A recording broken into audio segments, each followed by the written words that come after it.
Putin is doing. So those are the things that I'll be using my experience in Gambia, standing up to a dictator, to at least remember that we cannot be complacent in defending democracy. What is your proposal for changing or restructuring the Supreme Court? Well, I think it should be expanded, and it should be more diverse. So instead of here, the 4 new justices, you would support that bill? Yeah, well, I mean, if probably even more, and probably very diverse. How many justices? Maybe 15 or 20. Because, I mean, we cannot have 5 people deciding the lives of people. Well, we heard all the testimony from folks who've seen all the good you've done here with the Refugee Dream Center. Yes, Patrick, yeah, good to see you again. And so if you go to Washington, you're going to be dealing with a bunch of squabbling and gridlock and nothing gets done. Can you do more staying here than you could in Washington? Well, absolutely. I think, you know, what can an establishment politician do there? I mean, I'm tired of people holding up to their positions and not being able to reach across the aisle and build bridges.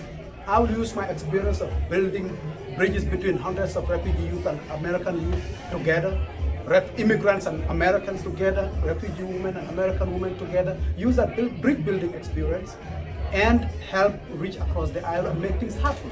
There may be certain things that may not happen if the thing is more polarized, but we can bring in dollars. We can make at least some compromises to ensure that some services or dollars are brought to Washington. You've mentioned establishment politicians a couple of times tonight. Yes. Who are you talking about? Are you talking about some of your opponents? Well, I'm talking about all of them. Magazine or phone?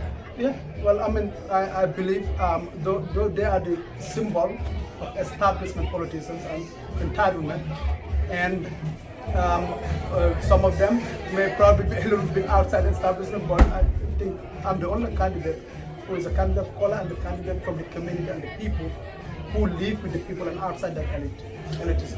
Dr. Ba, you're a provocative figure in terms of your refugee status and your success here as an American.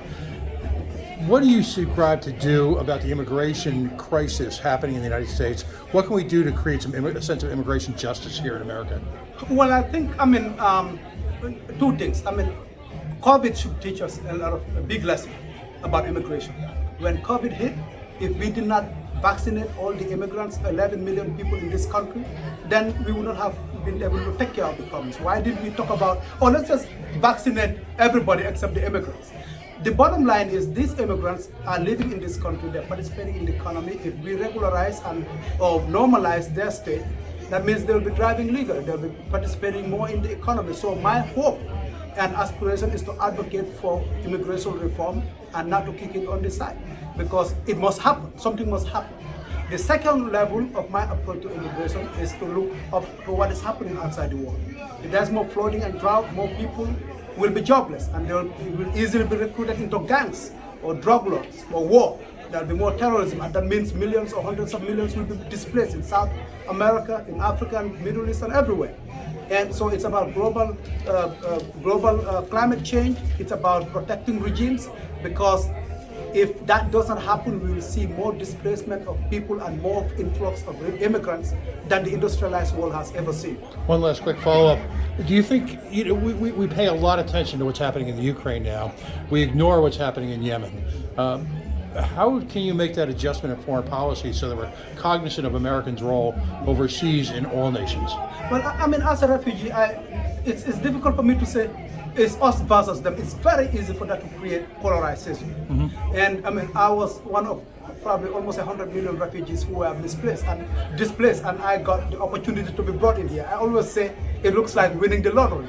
So any refugee, anybody displaced, any immigrant or any human being that is supported one way or the other, it's out of humanitarian grounds. So I appreciate any effort and every effort the United States and all the countries around the world are doing to help Ukrainian refugees, and I will advocate for further support in Yemen. And by the way, that is why it's good to elect people who understand these issues. Because some people go to Congress, they don't even understand that there's a conflict in Yemen. Mm-hmm. That they're exchanging bombs with Saudi Arabia. By the way, bombs we sell Saudi Arabia. They're displacing people, there's famine, Afghanistan, we still about 5 million people internally displaced and outside the country. We cannot solve all these problems if we do not prevent rather than respond. Do you have any ideas on dealing with the rising cost of food and other daily living supplies?